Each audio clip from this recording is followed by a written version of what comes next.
السلام عليكم ورحمة الله وبركاته. قرر موسيماني المدير الفني للنادي الأهلي ضم الرباعي غير المقيد لأفريقيا لمعسكر مباراة القمة المقبلة. موسيماني قد ضم صلاح محسن وناصر ماهر وأكرم توفيق العائدين من الإعارات، بالإضافة إلى بدر بانون الوافد الجديد من الرجاء البيضاوي.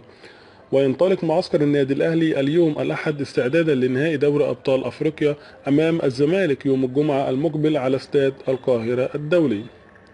وأجرى الرباعي مسحة طبية أمست بالسبت جاءت نتيجتها سلبية، مما فتح الباب أمام التخارجه في المعسكر. ويخوض الأهلي مرارا مساء اليوم الأحد في ملعب التتش بالجزيرة، يدخل بعده مباشرة للمعسكر.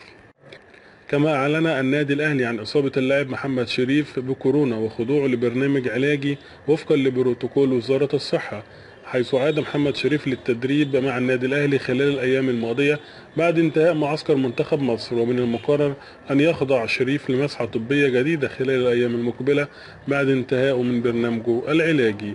وكان شريف قد شارك مؤخرا مع منتخب مصر ضد توجو في التصفيات المؤهلة لكأس الأمم الأفريقية 2021.